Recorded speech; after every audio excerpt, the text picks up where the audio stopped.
This is not what we expect from a president who is coming from the southwest, Gani Adams. The Areona Kakanfo of Yoruba land, Chief Gani Adams, has expressed disappointment over the current economic hardship in the country, triggered off by the removal of fuel subsidy. According to the report published on the webpage of the Punch newspapers, the Yoruba chief said that Nigerians are disappointed as they never expected this level of economic hardship under President Bola Tinubu, who is from the southwest. Via his special assistant on media, Kehinde Aderemi, he noted that Nigerians are yet to recover from the subsidy removal that led to the sudden increase in the price of fuel from 187 naira to 500 naira per litre before it rose to 617 per litre. He, however, said that no responsible government will be happy when its citizens are suffering. He urged the president to work on the best way to solve the problems in Nigeria and what they're facing in recent times. So why should the government listen? I don't understand. Apart from Gani Adams and all other individuals calling on the government, why should the government listen to you? Why? Why should they? Why should they now decide, oh, you have said no responsible government should allow its citizens to suffer? Okay, and? Because the point I'm trying to raise is that it's not the first time we state the obvious to the government. But we keep stating it. What does it prove? What does it help us do? What does it help us achieve? Because I don't see it helping us achieve anything. Nothing at all. So, if Gani Adams should say it, who else should say it? Who else should say it? Femi Falana has come out. Rufai Seni has come out. Dele Faratimi has come out. Individuals that are seen to be respected in the political space have come out to all say the same thing, yet nothing happens. So, I don't understand.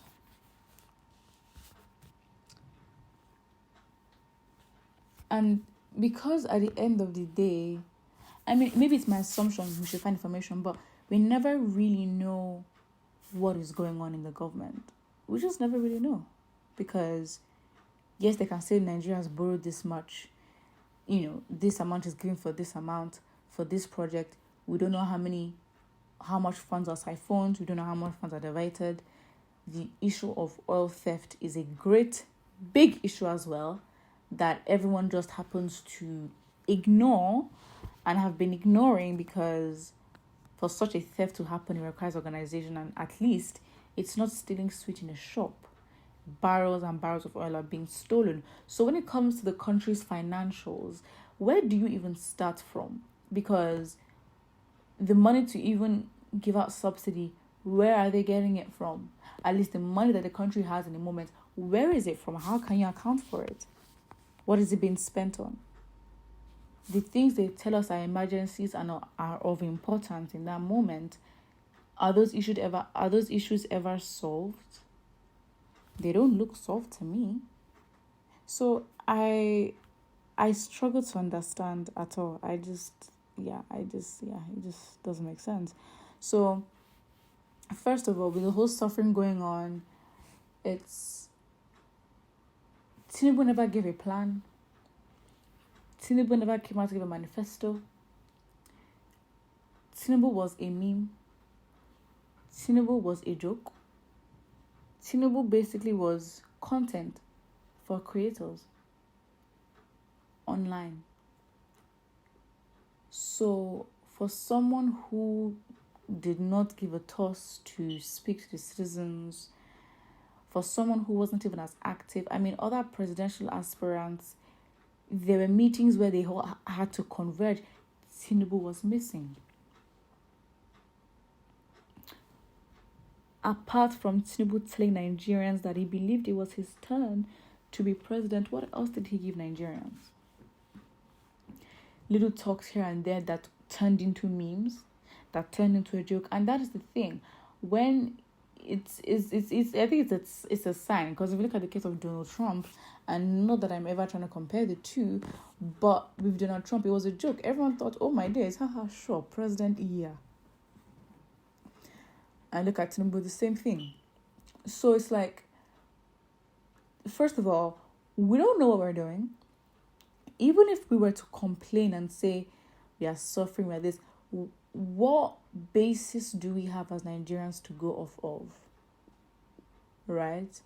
And he didn't have any plans to remove subsidy. Not that he didn't have any plans, he didn't communicate any of his plans. And so on the day he gets inaugurated, that's the first thing that he does. So you can clearly see that this individual has plans of their own. They were very focus-minded on getting to that position. They've gotten to that position.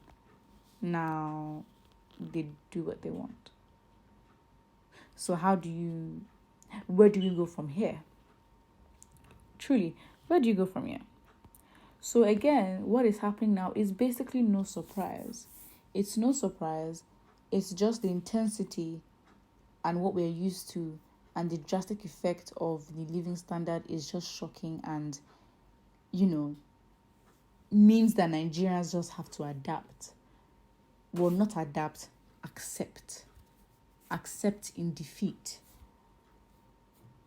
That's what it is. People, I think, don't forget to like and subscribe.